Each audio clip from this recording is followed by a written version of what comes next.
Hello everyone and welcome to Letterboxd Logs number 3. In this episode, I'm talking about the movies I watched in March 2025. Now this list is a bit more scarce than my previous episodes, but if I prattle as much as I do in my other videos, maybe we'll inch out the timing as long as the rest. So starting off March, I watched Robinson's Garden. The story follows Kumi, an adult woman who is sick of society and removes herself from it by renovating a facility on the outskirts of town into her new home. And some other people with outsider mentality move in too. This film is released by Connie, a somewhat newish distributor that has been releasing Asian films. Particularly, I think the theme they describe themselves as is the films that are left by the wayside, what falls through the cracks when you talk about foreign cinema.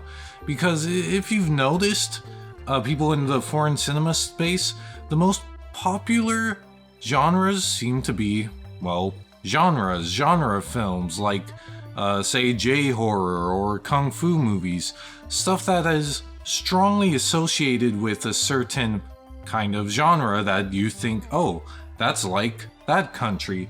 But this seeks to release some of the more obscure and, as I would say, artsy films. For example, this film is made by Masashi Yamamoto. This is one of his earlier films, and Connie has done a good job of releasing some of his other works that I should get around to watching sometime, because I have his next one in his filmography. But about the movie, actually. Like I said, this is not a usual genre movie.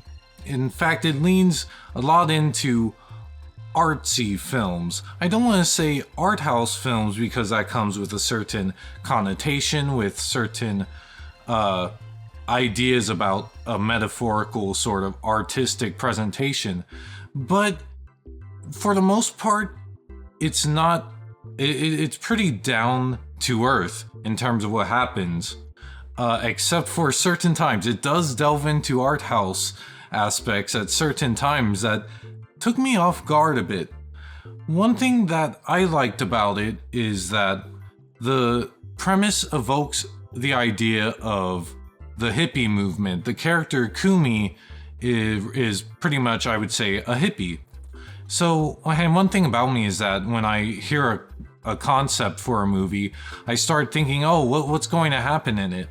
And with hippies, especially with her making a community on the outskirts of town, I thought the antagonist would be, say, the police or a government figure, since that's what I associate with hippies.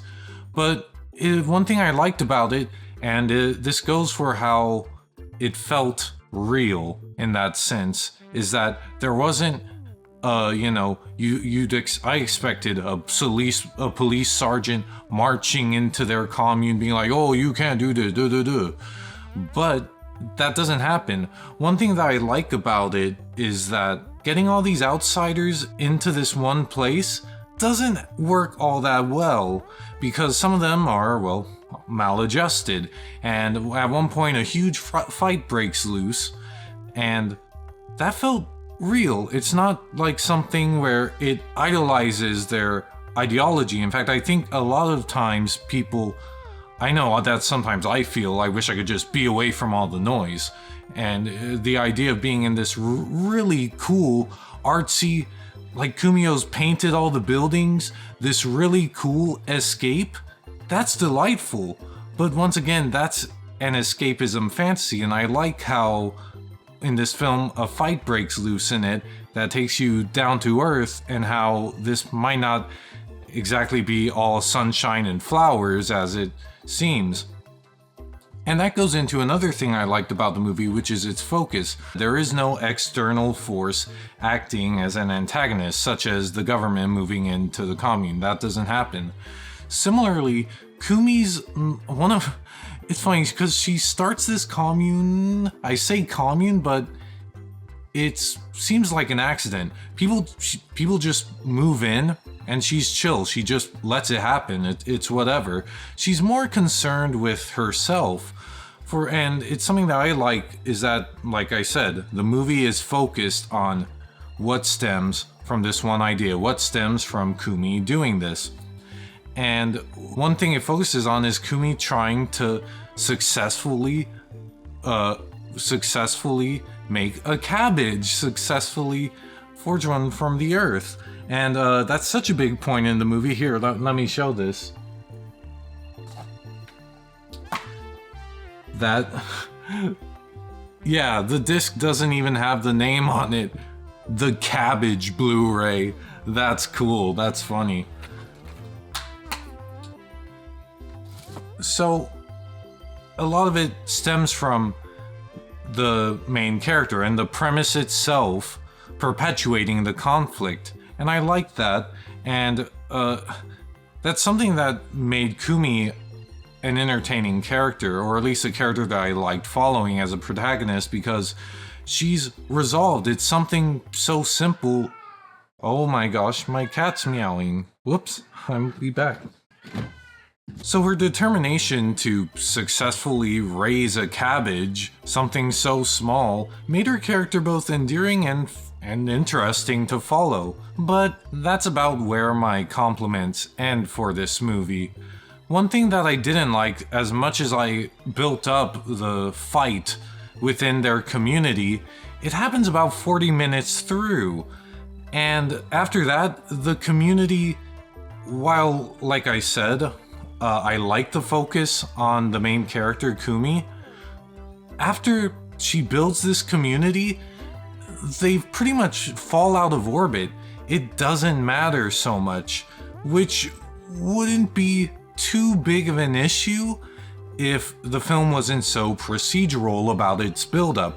A lot of the beginning of the movie is cuts from Kumi in society getting supplies, and then at night painting the facility. So with all that build-up, it doesn't work for the film just focusing in on Kumi. And even though I like the simplicity of the story, it felt long in the tooth by the end of its 2-hour runtime. The most I can say about this movie is, even if it's not art house in what a viewer might expect, it's art house in its structure and its rebelliousness towards cinematic rules.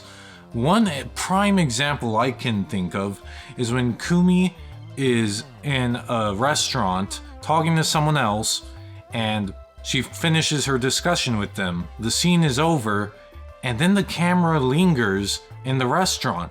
I'm like, why aren't you cutting?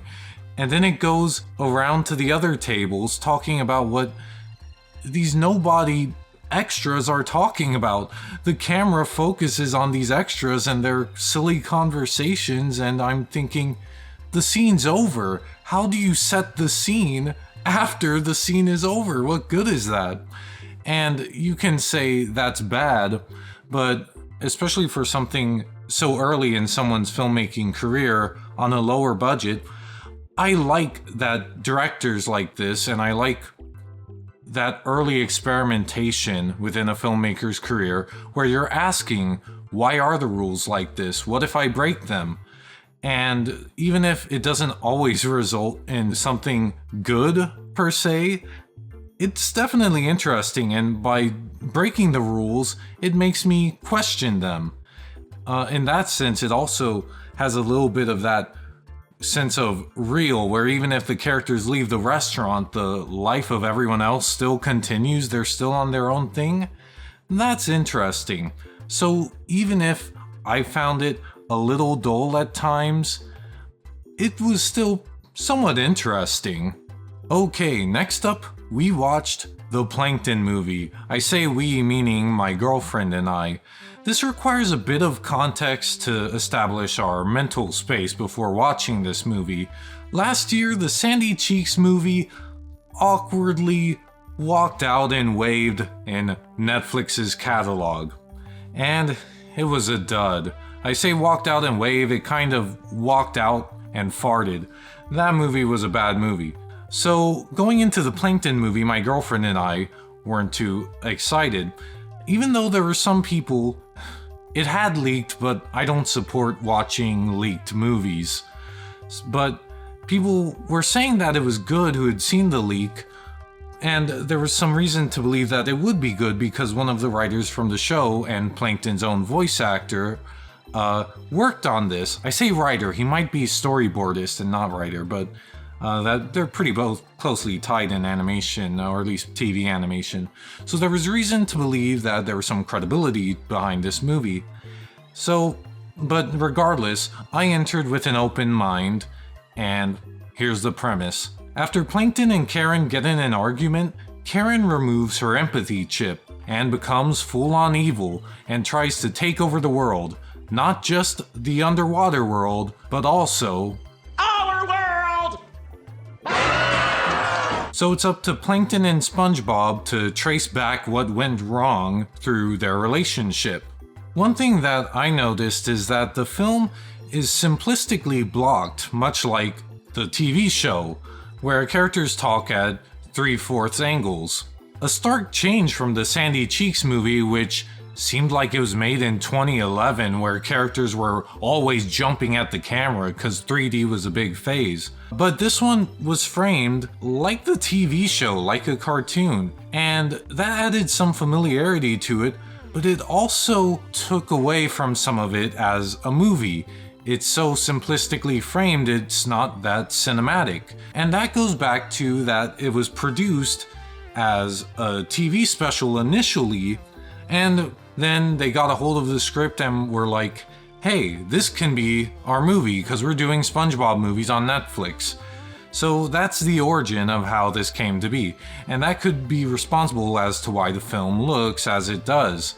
And I like how the film progressed as it went on for at least up to the second act, or up to the end of the second act rather.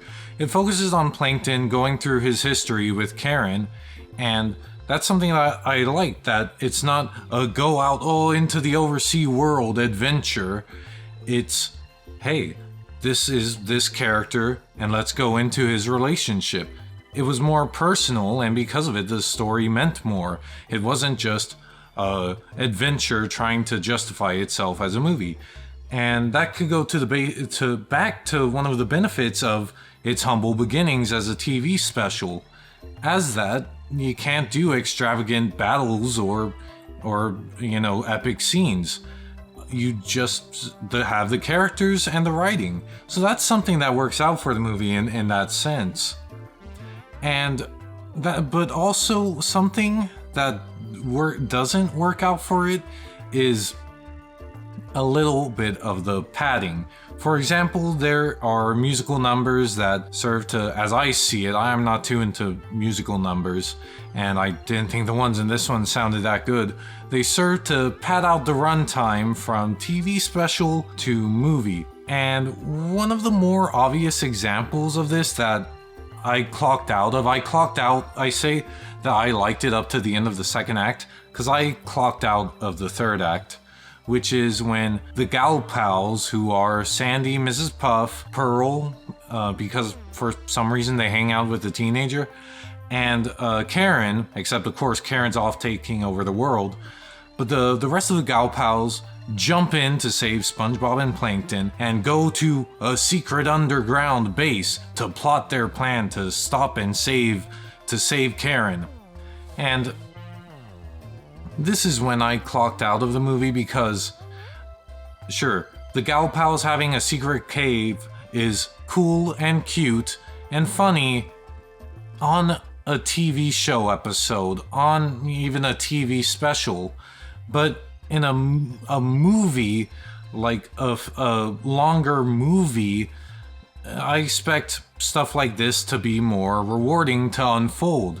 You can't just have something that seems like a joke like this vault you into the third act, vault you into the climax. Something like this should have more plot basis than just, haha, that's a funny joke.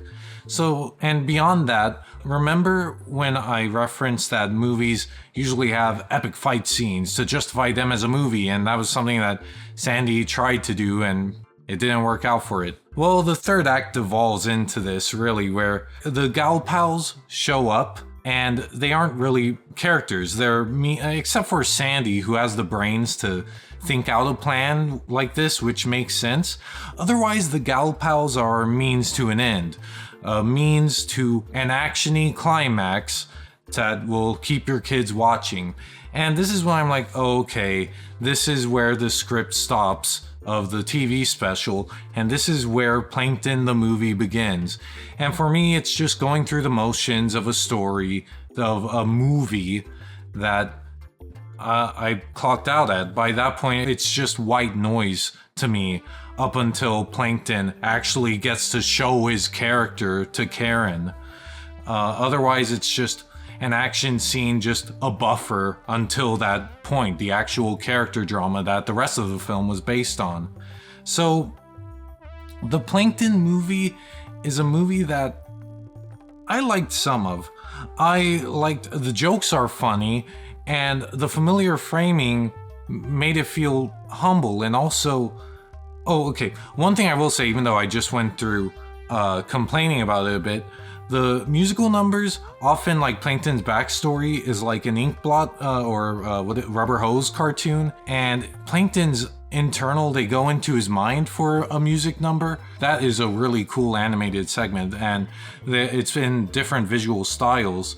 So, and those were quite a visual pleasure to look at. And I think that this movie worked better than the Sandy movie because it was more character-based, even if I kind of fell off at the end when it realized it was a movie and tried to add more to it, which didn't really add more substance-wise. Also, because I really don't like being negative, I'll add another thing I liked, which is a device to go into Plankton's past is SpongeBob being really intrigued by a therapist superhero, so he puts on a therapist persona to question Plankton and what happened. So that was, I thought SpongeBob was cute, and I think he felt like SpongeBob. The characters felt like the characters, and it was fun to watch, even if I wasn't really into the ending. Next up, I watched a James Bond movie, The Man with the Golden Gun. My girlfriend, back when COVID started, she saw quarantine the perfect time to watch every James Bond movie. So my girlfriend is very familiar with the series, and this is a film that my girlfriend felt like showing me one day, so I watched this with her. Every other James Bond movie I saw also with her. In fact, I joked watching this one, we finished the Golden Trilogy, which is Goldfinger, The Man with the Golden Gun, and GoldenEye. The story of The Man with the Golden Gun is, there's some assassin with a golden gun, James Bond has to stop him. Whatever, you get the idea. The Bond in this one is an actor that I can't name. Apparently his films are more known for having him be a little more sexual with some of the women. This is a film that is all about stupid. It's stupid fun. Not that that's a bad thing. In fact, I quite enjoyed it. It's hard to hate a movie where a girl's butt plays a part in the ending. So one thing really interesting about this movie is that its opening scene isn't a little James Bond moment. It builds up the villain in this very 70s-esque hideout that is very weird. It's like a shootout little game the assassin made for himself and to test his opponents. At least in the intro, that's its use. And so already you have a certain silliness to it. It's hard to talk about the movie because I wasn't paying attention to the story outside of what went into the next stupid silly scene, like this funny character from the United States who's a southern talking policeman and back here who is really into James Bond's adventure here. In fact, I think he was in a previous movie and he recognizes him during a car chase. Or the man who has nieces who are also like karate experts who use their karate to save James Bond. It is a silly movie, and it's fun to watch. I quite liked The Golden Gun. Another movie that I liked, not even that, another movie I loved that I watched was Visitor Q. I can't pull out the disc cover because it's a little risque. But, oh well, you have internet, you can look it up if you want. Visitor Q follows a psychotic family, to put it vaguely. I can't even really show much of the movie because almost every instance of it is inappropriate. And that's one of the main appeals of it. But to get back to the story, Visitor Q, as a character in the story, latches on to this psychotic family out of intrigue and records them and just lives with them for a bit. To put it into perspective how weird this movie is, Visitor Q, the character, hits the father on the head with the rock a few times until the father invites him for dinner, and that's how he stays with the family. Characters aren't exactly right in the head, which you should be no stranger to if you're a fan of Takashi Miike's other works. Yes, this is a Takashi Miike film, so the inappropriate actions, the violence, and sexual behaviors of the characters come as no surprise. This is his work around 2001, I think. It was part of a project to develop low-budget movies, which is right up Takashi Miike's alley, which if you saw my Dead or Alive review, I talk about how he loved the freedom of low-budget video making. And this is one that is a prime example of how crazy he could get with a low-budget movie.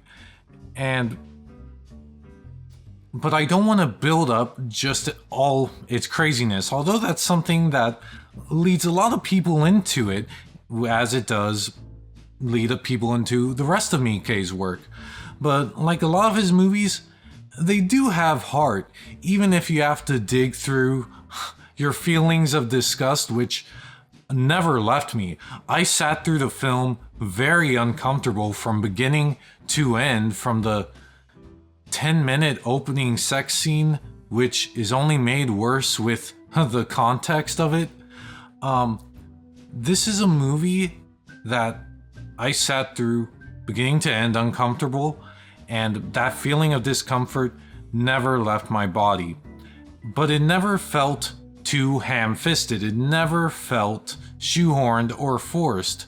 One thing that I like about Miike is he seems very devoted to his characters.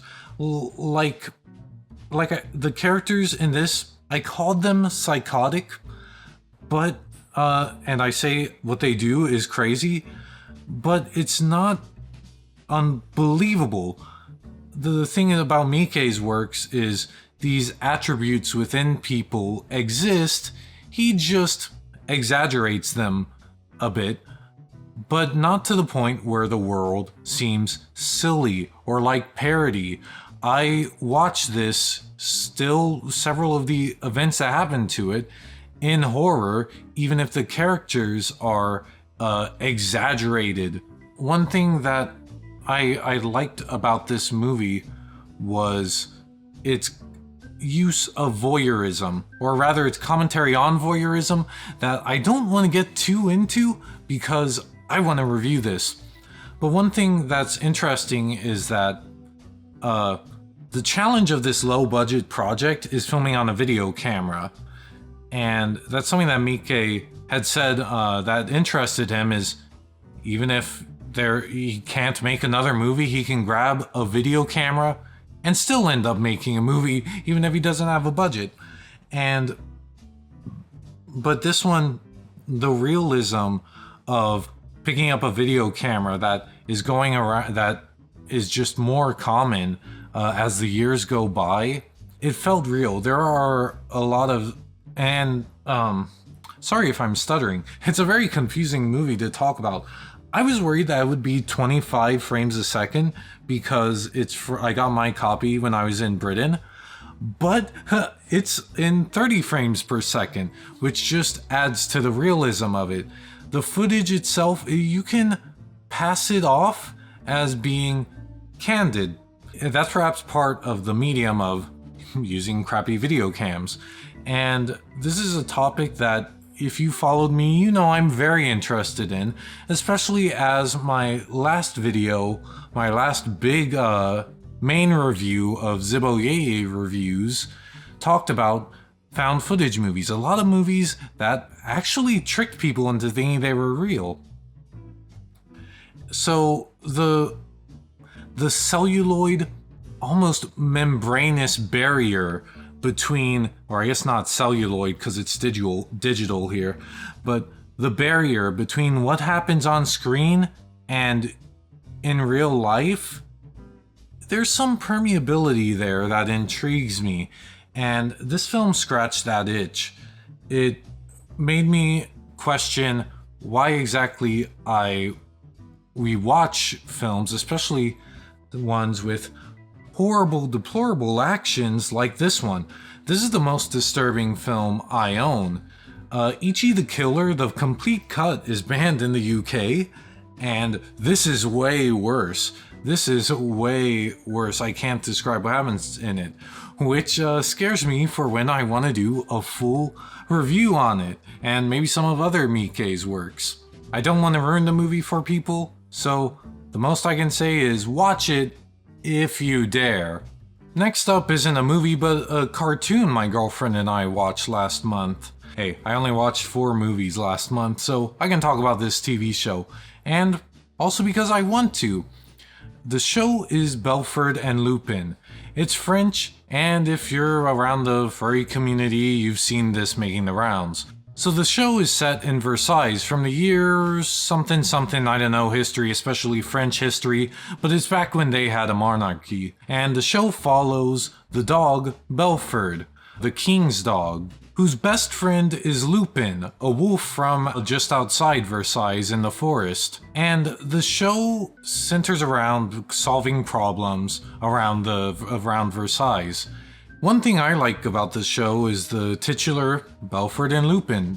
They have a really loving, fun relationship with each other that is both made by contrasts and similarities. And another thing that I like about this show is it has, I don't want to compare it exactly to Phineas and Ferb, but things that will make you remember it, such as character phrases that are repeated, like Belfort often says, "You and I make a great team, Lupin," and stuff like that, as a way of planting itself in your head when you do repetition like that. And another thing that I like about it, particularly between Belfort and Lupin, is Lupin is not the conflict. Even if he's outside the kingdom, he's not a troublemaker. Belfort and Lupin solves problems the other animals have within Versailles. It's not like one or the other causes the problems, which is intriguing because although this is mere title, the premise of "and" usually focuses on 2 characters who cause problems for each other. And with characters such as a dog in royalty and a wolf outside in the forest, they naturally conflict each other in terms of what you would expect. But the characters never argue in terms of a fully realized conflict. They argue how they can solve a problem, but it's not that they get each other into problems or their disagreements with each other are the problems. They are not the problems.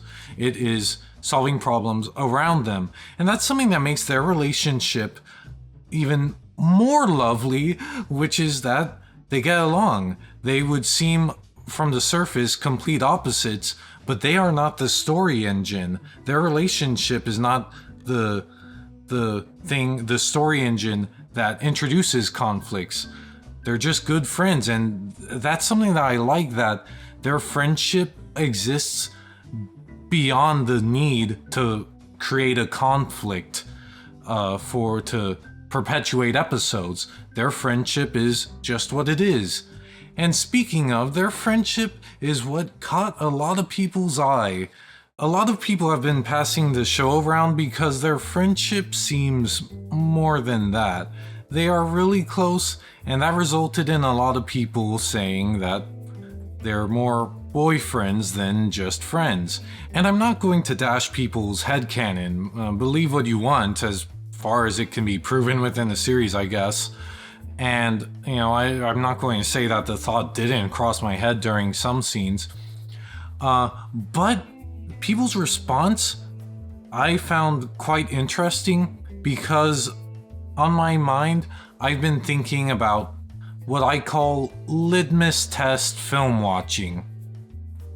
Now, to describe what I mean by litmus test film watching, if you don't know, a litmus test is a test to see the acidity or basicity or whatever within a certain liquid.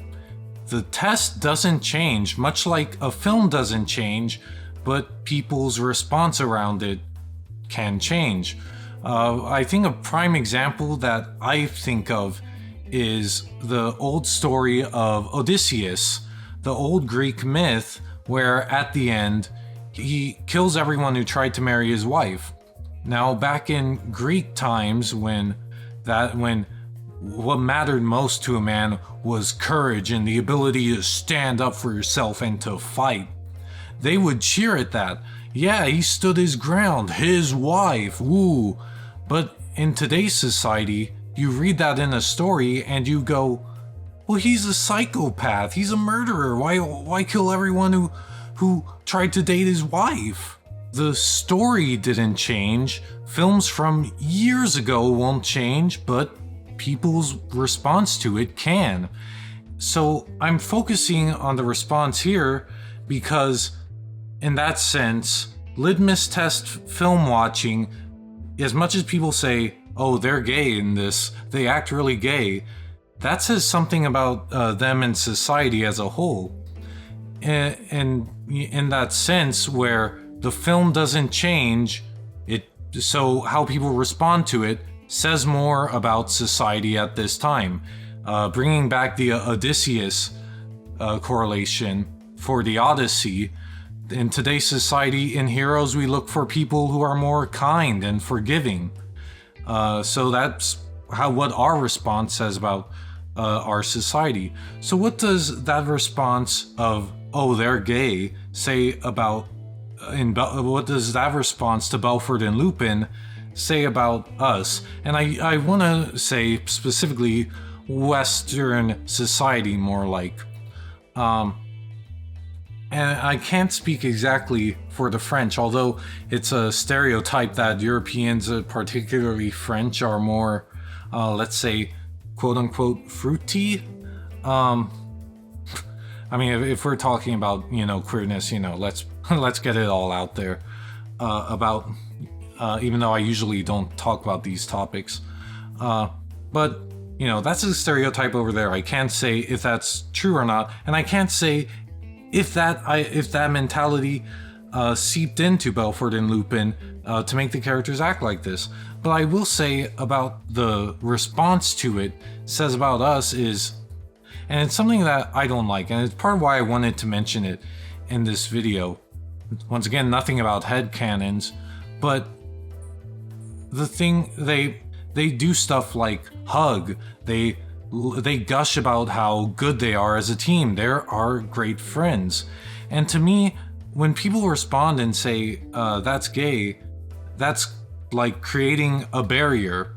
That's like, okay, guys, in a homosocial relationship of friendship, guys can be close, but not too close. And to me, once again, I think that's a bit harmful to say that after that's gay, to really love your friend who's the same gender. And I think, to me, it bothers me a bit because I find guy friendships restrictive in that sense. And it goes into how typically in terms of gender, guys are stereotypically, you aren't supposed to emote or cry. And I find it continuing that restrictive sense of, oh, if you're that emotional, if you love your friends that much, that seeps into this. And it's something that I've been thinking about quite a bit because, once again, thinking about litmus test film watching and going back to Miike, wow, how am I bringing in Takashi Miike into Belfort and Lupin? But it reminds me of an interview he had over one of his films, Gozu, where the interviewee, I think they were Western, they said that the two Yakuzas in it come off as though they are, as a same-sex love.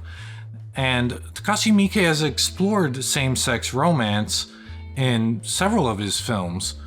And he's, I say same-sex romance or relationships because in several of them he doesn't call them homosexuality. He doesn't in one of the Black Society trilogy movies. But one thing, his response to this is interesting. His response to that question or that remark that his characters in one film appear to be gay lovers is that he says that this attraction, he views this attraction between men normal, that it's not, that it's just a normal part of how a man may feel towards another man. And that's something that I find interesting because it makes me think that I think about other stuff that has been called gay from foreign media. Like people call the bad ending of Metal Gear Solid, where Hal escapes with Snake. I hope this isn't spoilers, this is the bad ending anyway, but where Otacon escapes with Snake on the snowmobile, and he has his arms wrapped around Snake to ride off into the sunset. I've heard people joke about how that comes off as gay, at least in Westerner cultures. And to me, it makes me think how liberal friendships can be in other cultures. I have to wonder if you showed Belfort and Lupin to a Japanese viewer, would they view Belfort and Lupin as romantic as Westerners see it? Because from what I've engaged in Japanese media, they seem far more liberal with emotion and open bondedness, like openly loving a friend, a man friend with another man, which, given this response to Belfort and Lupin, it shows to me how restrictive, once again, Western society is, as, oh, guys can be friends, but once they reach a certain point, that's something else. And I think the response to their relationship represents a sort of repression of emotion and, full love for a relationship and even just friendship. I think the response to this show represents a repression to that, a further repressions to men who want to emote. And you can say that I'm being over dramatic, and sure, I can say I'm not, but this is just stuff that is casually seeps into, society and casually seeps out of people. And that's something that's part of why I really wanted to talk about it, because it's interesting. But what do you think about it? Things that I think about it are stuff that comes to mind, like how girls are more touchy and huggy in terms of their friendships, but that's not necessarily accepted in male relationships with, homosocial male relationships. And it's something that I think about, where why wouldn't a guy want to be that close to another guy in a friendship? And I think that, saying, no, it can't be that, at that point, they'll respond to it as gay. It seems restrictive of the male gender to me, of men gender. So I wanted to talk about it because I thought it was interesting because a lot of this, I think, comes from the LGBT community with this show. It's fine to identify with the characters as that, but I think that a lot of the fanatic responses to it as gay also contradict some of the other stuff, the other ideals that the community may push, and that's how I see it. I told you I'd prattle on about something, and well, there it is. I feel like if I went on and on, I'd go about it in circles until I inevitably watch in editing and wish I could have said more. But maybe more is to be said when I explore some of the which I toyed around a bit. I do want to explore some of the queer relationships, or rather stuff that can lean into what viewers consider queerness in Meet Gay's works.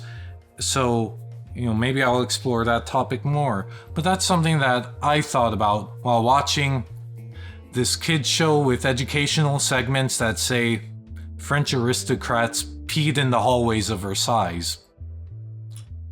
A talking dog show got me to talk all about this. Whatever. Let's wrap it up. Best movie of last month, without a doubt, Visitor Q. In fact, it ignited a passion in me that made me go, and I'm sorry, I know I say this every time, I'm sorry I haven't gotten to a full written review in a while, but Visitor Q really made me go, I gotta talk about this movie one day. That is such an intellectual movie, Visitor Q, and it's something that I'll be thinking about for a while, going into its ideas. Visitor Q is great. You gotta, if you have the stomach for it, you gotta watch it. But once again, kind of like litmus test filmmaking, watching it can say a bit more than you think. It can say, it can speak for you, and well, that's interesting to me, as you no doubt can tell. So before I make a way to continue this longer, I hope you all have a fun time. Tell me which movie of mine, tell me what I talked about that interested you most. Suggest any movies. What did you watch last month? Hey, I just like hearing from any of you guys if you like this. So, well, anyways, have fun and enjoy whatever you're doing, because I'll try enjoying however life's going. So, see ya.